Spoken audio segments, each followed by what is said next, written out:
One of the challenges that the Soviet Union faced during the Cold War was, frankly, its enormous size.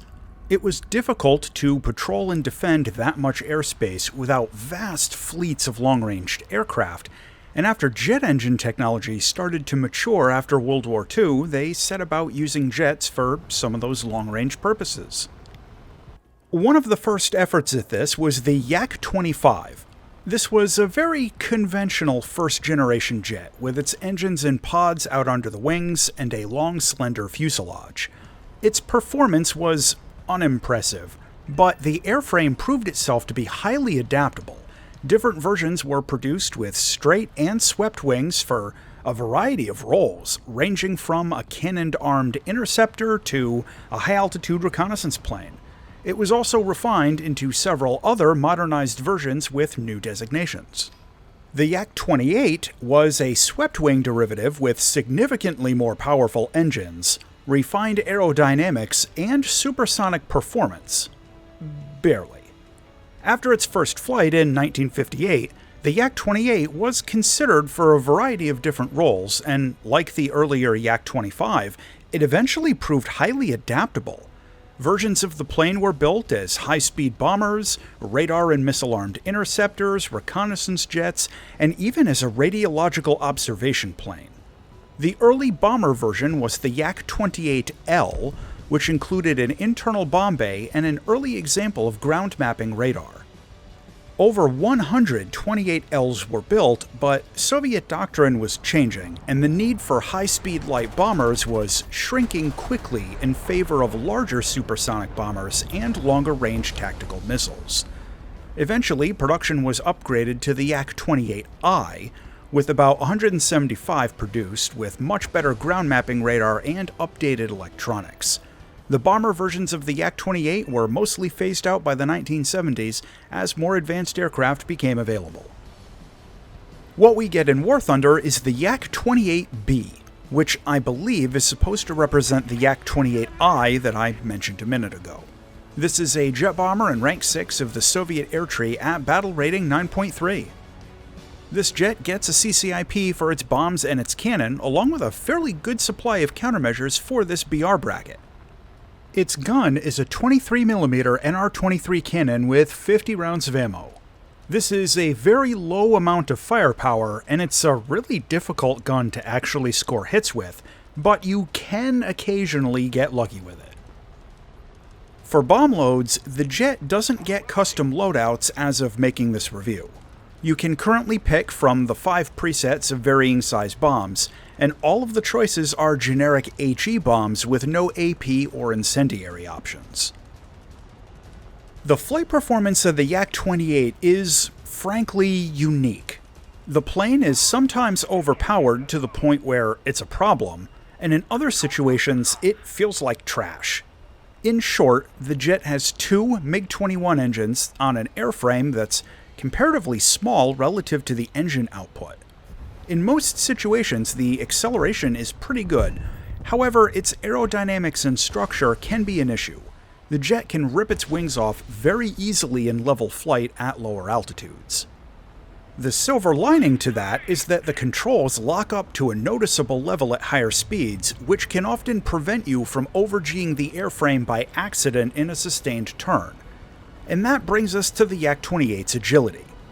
This plane has a reputation for being the only thing that F-104s and Yak-38s can turn fight with, but that's only half true.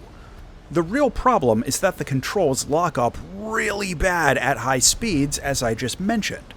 If you actually want to try and turn with this thing, its best cornering speed is in between about 700 and 800 kilometers an hour. If you can keep the jet somewhat close to that range, or at least below 900, the turn performance will be noticeably better. Not good, and just to be clear before you start furiously typing a comment, the turn performance will never be good, just less bad. In fact, sometimes you can surprise people with how less bad the turn performance is if you keep its airspeed right in the sweet spot. The other angle is that the jet actually has good energy retention since its engines can just brute force through a lot of the loss of speed in many different maneuvers. Though this can actually be a problem since it doesn't have an air brake and you have to rely almost entirely on strict throttle discipline and maneuvering in order to manage your airspeed. Speaking of which, as I mentioned, the plane is going to run into structural problems if you try and go supersonic at low altitudes. But if you climb, the plane can perform a little above Mach 1 without any problems. Just remember the severe control compression issues I mentioned at higher speeds. Now, when it comes time to fly this jet in air battles, I'm not going to oversell it. The plane's gameplay loop can just be kinda boring. As of making this review, its 3,000 kilogram bomb can just barely take out a base target, but you only get one drop. You can use the CCIP or the optical bomb sight to hit targets pretty reliably, but the points you generate per sortie are going to be incredibly low compared to other attack jets at this BR range. The good news is that with this thing's insane engine power, you can climb up and do high-altitude bombing almost with impunity, since people usually aren't going to climb up to get you very often early in the match. But just keep an eye out for semi-active radar missiles. Still, the main thing to remember is that the Yak-28B is a jet for scoring mission objectives. Take out the base, bomb the cluster of ground units defending some mid-map airfield, so on and so on. It can defend itself with its fairly good load of countermeasures for this battle rating, but in actual air combat, it's almost dead on arrival, despite having a fixed cannon. The gun is difficult to hit with, doesn't do much damage, and the ammo count is just too low to be useful. Combine this with its bomber flight model, and its lack of an air brake to dive in on people from above, and air combat kills become a bit more meme than meta. Flying as close air support is actually more of a challenge than you might expect. You might think that a fast jet with a huge bomb and a ballistics computer is naturally suited for the job, but it runs into some obstacles. The flight profile of its bomb is very flat for the first few seconds, so if you do a low-altitude bombing run to try and hide yourself from SPAA, you need to pitch up immediately after dropping or risk blowing yourself up with the splash damage. Conversely, if you drop from safer altitudes, it can just take too long for your bomb to impact, and the targets might have already been killed or moved out of the way by the time it gets there. Don't get me wrong, the Yak-28B can absolutely fly close air support. It's just going to require you to adjust your mission profile somewhat. Visually, the Yak-28 is a fairly mean-looking plane, and I've always liked it. You get one additional camo skin if you don't want the flat Soviet silver look, and there aren't any major issues with the 3D model. Landing this jet can actually be a little difficult at first, and it's worth practicing. It's got bicycle landing gear with outrigger wheels, and trying to do S-turns on the runway is very likely to flip this thing over, even at lower speeds. Plus, no air brake or anything, so you've got to rely on careful throttle control on final approach. The drag chute is better than it used to be, which helps, and you can drop gear at a bit over 500 kilometers an hour and flaps at over 600. The cockpit of this jet provides generally average visibility for a ground attack jet like this, and the instruments are easy to find, but it's a Shakemaster 9000 plane, and it suffers really excessive vibrations at higher speeds. I didn't enjoy this one with the VR headset. To close out on the Yak-28B.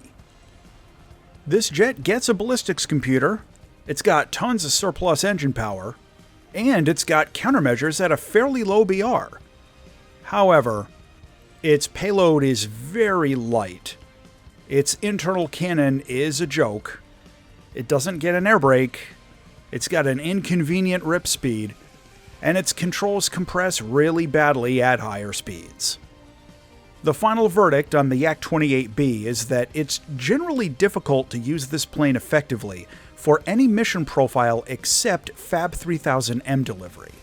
It's got very low scoring potential and a one-dimensional playstyle, making it ineffective for grinding. I can't really recommend this jet for War Thunder's current game modes, unless you just enjoy its novelty value. As always, thanks for watching, and if you enjoyed this video, YouTube thinks you're going to like this other one.